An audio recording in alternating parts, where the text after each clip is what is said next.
Venezuela అధ్యక్షుడిని America arrest చేసిన తర్వాత ఈ దేశం ప్రపంచవ్యాప్తంగా చర్చనీయాంశంగా మారింది. ఒకప్పుడు ప్రపంచంలోనే 4వ ధనిక దేశంగా ఉన్న వెనిజులా స్వయంకృత అపరాధాలతో ఇప్పుడు దివాలా తీసింది. ఒకప్పుడు సిరి సంపదలతో తులతూగిన ఆ దేశం పతనానికి దారితీసిన 2 కారణాలు అధికార దుర్వినియోగం, అస్తవ్యస్త నిర్వహణ. ఇది అపజయం కాదు, ప్రపంచ దేశాలకు ఒక గుణపాఠం.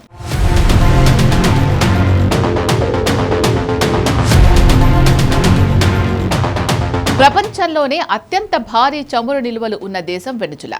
ఇక్కడ 303 బిలియన్ బ్యారెల్స్ చమురు నిల్వలు ఉన్నాయి. 1920 నుంచి 1970 వరకు ప్రపంచం మొత్తం ఇంధనం కోసం వెనిజులా వైపు చూసింది.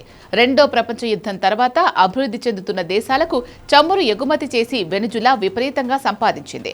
ఆ సమయంలో వెనిజులా కరెన్సీకి మంచి విలువ ఉండేది. ప్రజల జీవన ప్రమాణాలు చాలా ఉన్నతంగా ఉండేవి. వెనిజులా ప్రభుత్వం తమ ఆదాయంలో 95% కేవలం చమురు అమ్మకాల నుండే పొందేది. దీంతో వ్యవసాయం, ఇతర పరిశ్రమలను పూర్తిగా గాలికొదిలేశారు. చమురు తప్ప దేశంలో మరేదీ ఉత్పత్తి అయ్యేది కాదు.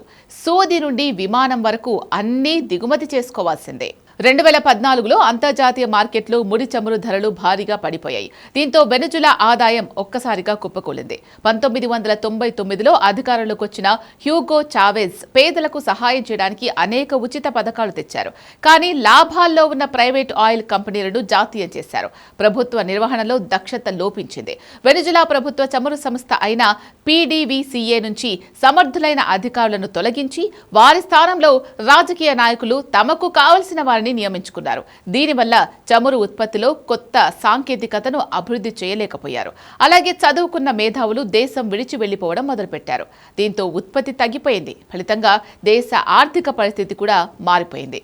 2013లో హ్యూగో చావెజ్ చనిపోయాక నికోలస్ మదురో అధికారంలోకి వచ్చారు. అప్పటికే ఆర్థిక వ్యవస్థలో పగుళ్లు మొదలయ్యాయి. కానీ మదురో తీసుకున్న నిర్ణయాలు ఆ పగుళ్లను అగాధంగా మార్చేశాయి. ఆదాయం లేకపోయినా ప్రభుత్వ ఖర్చుల కోసం మదురో విపరీతంగా కరెన్సీని ముద్రించారు. దీనివల్ల అతి ద్రవ్యోల్బణం ఏర్పడింది. వస్తువుల ధరలు గంట గంటకు పెరిగిపోయే పరిస్థితి వచ్చింది. ఒకానొక స్థాయిలో ఒక బ్రెడ్ కొనడానికి సంచి నిండా డబ్బులు తీసుకెళ్లాల్సిన పరిస్థితి ఏర్పడింది. మదురో తన అధికారాన్ని కాపాడుకోవడానికి సైన్యానికి, తన మద్దతుదారులకు దేశ సంపదను, కీలక పదవులను కట్టబెట్టారు. ప్రభుత్వ సంస్థల్లో అవినీతి పెరిగిపోయింది. వ్యాపారులు వస్తువులను ఎక్కువ ధరకు అమ్మకూడదని మదురో ఆంక్షలు పెట్టారు. దీంతో నష్టాలు భరించలేక కంపెనీలు ఉత్పత్తిని ఆపేశాయి. ఫలితంగా దేశంలో ఆహారం, మందుల కొరత ఏర్పడింది. మదురో ప్రజాస్వామ్యాన్ని కూనీ చేస్తున్నారని ఆరోపిస్తూ అమెరికా వెనిజులాపై కఠినమైన ఆర్థిక ఆంక్షలు విధించింది.